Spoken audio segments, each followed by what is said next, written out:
दोस्तों, स्वागत है आपका हमारे YouTube channel exam oriented YT में। दोस्तों, आज के जो 14 तारीख का जो फर्स्ट शिफ्ट है उसके मैक्सिमम क्वेश्चंस हमारे पास आ चुके हैं। लगभग 25 क्वेश्चंस हमारे पास हैं, बिल्कुल ऑथेंटिक 100% रियल क्वेश्चंस मिलेंगे। दोस्तों, आपको अगर रियल क्वेश्चन ना मिले तो आप वीडियो को डिसलाइक कर सकते हैं और चैनल को अनसब्सक्राइब भी कर सकते हैं। और अगर आपको क्वेश्चंस बिल्कुल सही लगे तो आप चैनल को सब्सक्राइब करके जरूर जाना। तो चलिए बात करते हैं आज पहले क्वेश्चन की। पहला क्वेश्चन ये रहा, सरदार सरोवर बांध किस नदी पर है? तो दोस्तों, ये सरदार सरोवर बांध है वह किस नदी पर है, आपको बताना है। सरदार सरोवर बांध किस नदी पर है? तो ये तो सभी लोग जानते हैं, सरदार सरोवर बांध नर्मदा नदी पर है। तो इसका आंसर हो जाएगा नर्मदा। अगला क्वेश्चन है, LIC का CEO कौन है? तो दोस्तों, LIC के CEO कौन है अभी फिलहाल में? MR कुमार। MR कुमार इसके कौन है? CEO हैं फिलहाल में LIC के। अगला क्वेश्चन आपके सामने, 2022 IPL में बेंगलोर का कैप्टन कौन अब हो गया है? 2022 में जो बेंगलोर का जो कैप्टन है वह कौन हो गया है? दोस्तों, पहले अपना कौन था? विराट कोहली था, लेकिन अब डू प्लेसिस को इसका कैप्टन बना दिया गया है। तो डू प्लेसिस करेक्ट आंसर हो जाएगा। अगला क्वेश्चन, न्यूलैंड के अष्टक नियम में आखिरी तत्व कौन सा है? तो दोस्तों, ये न्यूलैंड का जो अष्टक नियम है उसका आखिरी तत्व कौन सा है? लिथियम। लिथियम न्यूलैंड के अष्टक नियम का आखिरी तत्व है। तो ये हमारा राइट आंसर हो जाएगा। बात कर लेते हैं अगले क्वेश्चन की, जल को रोगाणु मुक्त करने के लिए जल में कौन सा रसायन मिलाया जाता है? तो दोस्तों, ये ऑप्शन के ऊपर डिपेंड करता है। वैसे अगर आज जो टॉपिक आ रहे हैं उसके अनुसार अगर हम बात करें तो समथिंग इसका जो आंसर होगा वह होगा ब्लीचिंग पाउडर। जो ब्लीचिंग पाउडर होता है उसका सामान्य सूत्र होता है CaOCl2। तो ब्लीचिंग पाउडर को हम जल में मिला देते हैं जिससे जल रोगाणु मुक्त हो जाता है। तो चलिए बढ़ते हैं अगले क्वेश्चन की तरफ, विभवांतर और धारा में क्या संबंध होता है? तो दोस्तों, ये विभवांतर और धारा में क्या संबंध होता है? तो V बराबर IR। विभवांतर और धारा में क्या संबंध होता है? तो V बराबर IR। V समानुपाती होता है I के। मतलब अगर V 5 है तो धारा भी क्या होगी? 5 होगी। वोल्ट ये विभवांतर और धारा भी समानुपाती I का संबंध होता है। अब बढ़ते हैं अगले क्वेश्चन में, डॉक्टर मनमोहन सिंह किस प्रधानमंत्री के कार्यकाल में वित्त मंत्री रहे थे? दोस्तों, जब हमारे PV नरसिम्हा राव जो थे, PV नरसिम्हा राव जब प्रधानमंत्री थे उस समय डॉक्टर मनमोहन सिंह को उन्होंने वित्त मंत्री बनाया था उनके कैबिनेट में।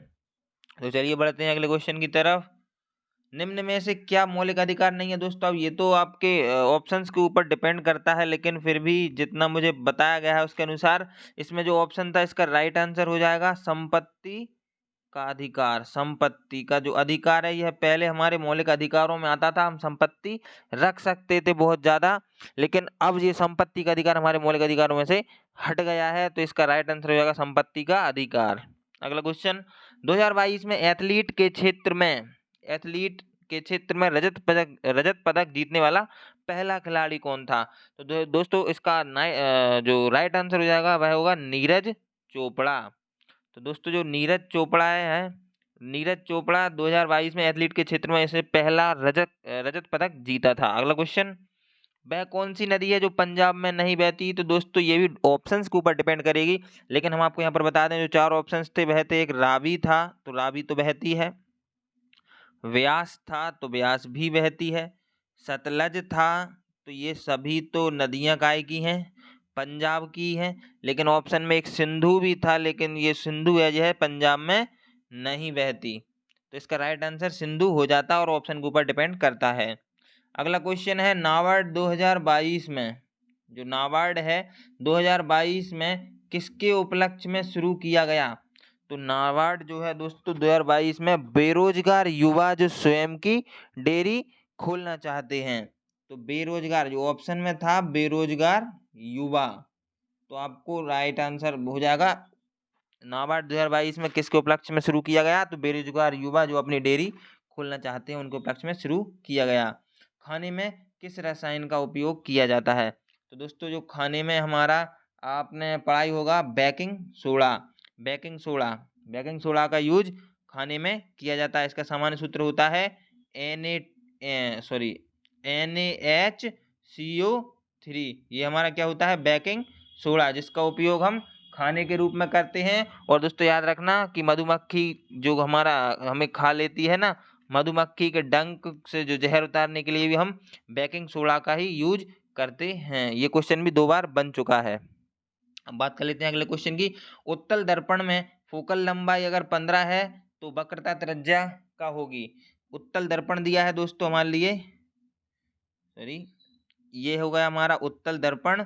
अगर इसकी जो फोकल लंबाई है वह कितनी दे दी, 15, तो वक्रता त्रिज्या पता नहीं है, तो वक्रता त्रिज्या सी। दोस्तों आपको पता होगा जो फोकल लंबाई होती है, फोकल लंबाई की दोगुनी क्या होती है हमारी, वक्रता त्रिज्या। तो अगर ये 15 है तो ये कितना हो जाएगा, 30। बहुत ही सिंपल था। अगला क्वेश्चन है, उत्तल दर्पण में वस्तु को फोकस पर कहाँ रखें,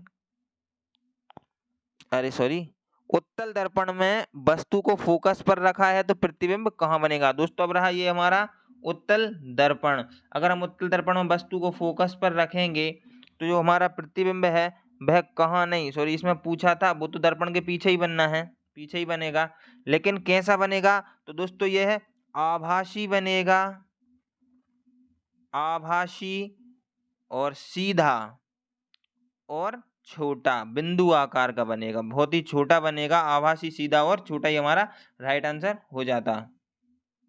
अगला क्वेश्चन है, फोटोग्राफी में किस पदार्थ का उपयोग किया जाता है। तो दोस्तों जो एनसीईआरटी 10th के बुक से ये आ रहे हैं, तो फोटोग्राफी में कौन से पदार्थ का उपयोग किया जाता है, तो दोस्तों मेरे हिसाब से इसमें हो जाना चाहिए सोडियम ब्रोमाइड।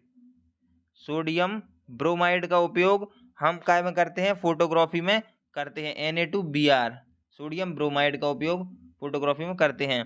देखना क्वेश्चन अगला ये आया था, धारा को दुगना कर दिया जाए और विभवांतर को भी दुगना कर दिया जाए तो शक्ति में क्या परिवर्तन होगा। दोस्तों अगर हम धारा I को, जो हमारी धारा I को, कहाँ गया, अगर हम धारा I को 2 गुना कर दें, I को 2 गुना कर दें और विभवांतर को भी 2 गुना कर दें, तो जो शक्ति है हमारी, शक्ति P बराबर क्या होगी, शक्ति दोस्तों हमेशा समान रहती है, तो ऑप्शन में था हमारा समान रहेगी, तो ये हमारा राइट आंसर हो जाएगा कि समान रहेगी शक्ति। डो बेरान के त्रिक से संबंधित दोस्तों आपको एक प्रश्न दिया गया था और एक प्रश्न आपको डायरेक्ट पूछा गया था, इसके ऊपर से पूछा गया था कि निम्नलिखित में से कौन सा शक्ति के बराबर होता है। तो ये आपके में 4 फॉर्मूले दिए हुए थे और एक ये था, तो ये आपका राइट हो जाता, P बराबर V²/R। अब यहाँ पर देखिए अगला क्वेश्चन, यहाँ पर मैग्निफिकेशन का मान दिया हुआ था कुछ और V बराबर आपको वस्तु की दूरी बताना थी। तो दोस्तों आपको कैसा लगा रिव्यू, पूरे बिल्कुल ऑथेंटिक सही क्वेश्चंस हैं। दोस्तों अगर आपको वीडियो पसंद आई तो चैनल को सब्सक्राइब जरूर कर लेना। मेरे चैनल को कोई भी सब्सक्राइब नहीं कर रहा है दोस्तों, प्लीज़ सब्सक्राइब कर लेना।